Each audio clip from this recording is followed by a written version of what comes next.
Hello বন্ধুরা, কেমন আছো সবাই? আজকে একটা ব্লগ ভিডিও নিয়ে চলে এলাম। কালকে ছিল জন্মাষ্টমী, তো জন্মাষ্টমী ব্লগটা তোমাদের সঙ্গে শেয়ার করব। তো আমি সকাল সকাল স্নান টান করে নিয়েছি, আর আমাদের দিকে গোপু সোনাদেরও দেখো স্নান টান করিয়ে নতুন জামা কাপড় পরিয়ে সাজুগুজু করিয়ে দিয়েছি। আমাদের দুটো গোপাল আছে, মানে আমি বিয়ের পর থেকে দুটো গোপালের পুজো করে আসছি। আর এই যে পাথরের গোপালটা দেখছো, সেটার একটা গল্প বলি। এই গোপালটা না আমাদের পুরনো যে শোকেস আছে, সেই শোকেসে সব পুতুলদের সঙ্গে রাখা ছিল। এটা আমার শাশুড়ি মা পুরীর থেকে নিয়ে এসেছিলো। তো এত বছর ধরে মানে আমার বিয়ের পর থেকে জন্মাষ্টমী করে এসেছি, কোনোদিন এই গোপালকে বার করিনি। দেখেছি, কিন্তু আমাদের মাথাতে আসেনি যে এই গোপালকেও পুজো দিতে হবে বা সিংহাসনে বসাতে হবে।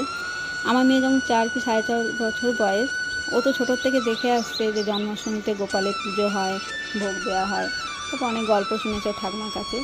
ও সেই বছর ওই শোকেস থেকে গোপালকে নিয়ে এসে বলছে, মা এই গোপালে পুজো করবে না? তখন আমাদের মাথায় এলো, সত্যি তো এত বছর ধরে আমরা পুজো করে এসেছি, এই গোপালকে তো কোনো দিন ভোগ নিবেদন করাও হয়নি বা পুজোও করা হয়নি। তারপর থেকে মানে জন্মাষ্টমীতে এই গোপালকেও সিংহাসনে বসানো হয় সব দুই গোপালের সাথে। তো ওইদিকে দেখো মানে মিষ্টি ফল দিয়ে ভোগ দিয়েছি সকালবেলা। তারপরে এদিকে চলে এসেছি দুপুরে সব রান্না বান্না করতে। কালকে ভিডিওতে দেখেছো কী কী রান্না করেছি। আর কালকে প্রচণ্ড গরমও ছিল, রান্না করতে অবস্থা খারাপ। যাই হোক, ঠাকুরের নাম করে অসুবিধা হয়নি। আর কী কী রান্না করেছি দেখেইছো তোমরা। বলার বড়া, মালপোয়া।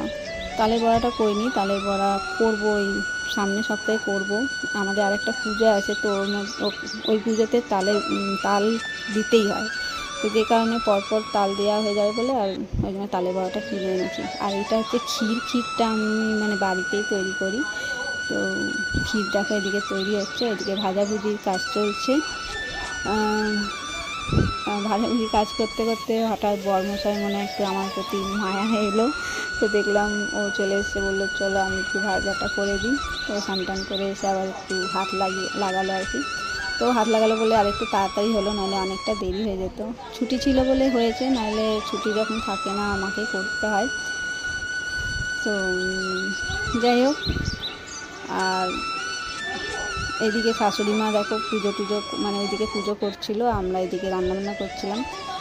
আর তোমাদের বাড়িতে কখন পুজো হয় অবশ্যই জানিও। আমাদের মানে দুপুর পুজো করে নিচ্ছি, সন্ধ্যে অবধি।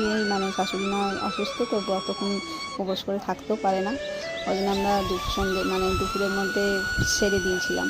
তাও 2:30-3টে বেজে গেছিলো পুজো করতে করতে। আর এই দেখো আমাদের এখানে ভোগও চলে এসছে। বরমশাই একটু ভোগ নিবেদন করে দিল। তো রাত্রিবেলায় একটা কেক নিয়ে আসা হয়েছিল। কেকটা কেন আনা হয়েছিল সেটাও তোমাদের বলবো।